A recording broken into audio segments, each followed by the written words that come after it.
Kritikal ang kalagayan nga nitong si Margaret, kaya naman nakulong ang ina nga nitong si Tata.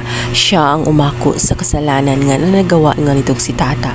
Dahil sa pag-aakala nga nila na totoong nalason nga itong si Margaret at mismong sa kinakain nila na batchoy, ang hindi nila alam ay nabasabotahe lamang sila ng ina nga nitong si Venice, kung saan gustong-gusto nang patahimikin itong si Margaret dahil sa marami na itong nalalaman tungkol sa kanyang anak na si Venice. Nagtagumpay man sila sa kanilang pinaplano na patahimikin nga itong si Margaret, ngunit hindi pa tapos ang kanilang kalaban dahil nga dumating naman ang ina nga nitong si Margaret na ito nga ay si Lola Sweet, kung saan siyang papalit sa posisyon pansamantala nitong si Margaret.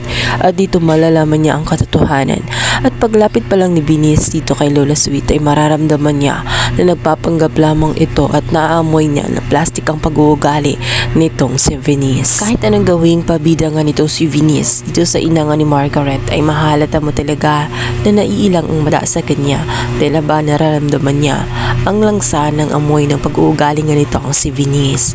Sa kabilang banda, mapapasugod naman itong si Tata sa bahay ng mga Palma dahil sa magmamakaawa ito sa pagkakulong ng kanyang ina. Sinabi nito na wala siyang kasalanan, ngunit sinalubong agad siya ni Venice at pinagsasabunutan na talaga bang hindi ito titigil hanggat walang mamamatay sa pamilya ng mga Palma. Binaligtad pa niya ang sitwasyon, ngayong alam niya ang katotohanan ng ina niya ang may pasimuno ng lahat kagagawa nilang dalawa. Palibhasa ay gigil na si Venice na maalis na nga sa pamilya ng mga Palma itong si Tata dahil alam niya na balakid ito sa kanyang mga plano.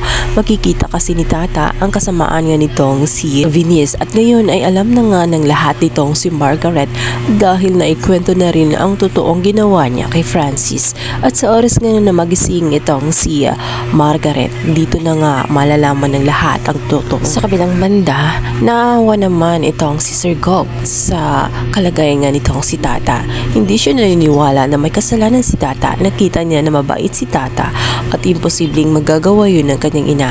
Hindi maaari na ganun ang gagawin ng kanyang pamilya sa mga Palma. Dito naman ay mamanipulahin ni Venice itong si Sir Gob. Ngunit hindi talaga nakikinig ang gobernador.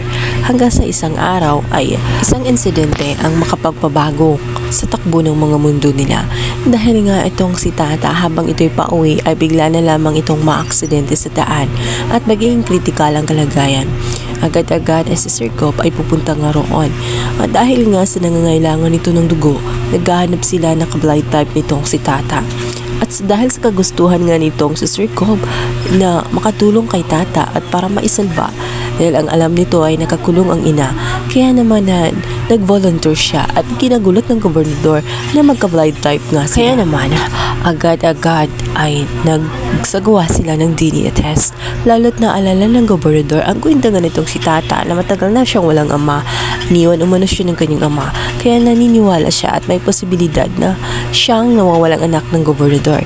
Kaya naman wala namang mawawala kung susubukan niya kung ano ang kinalalabasan ng DNA test. At ikakagulat nga ng gobernador dahil ang matagal na yung hinahanap na anak ay nakakasama na pala niya. At kaya pala napakagaan ang loob niya dito kay Tata ay dahil pala siya ang nag-iisang anak ng gobernador.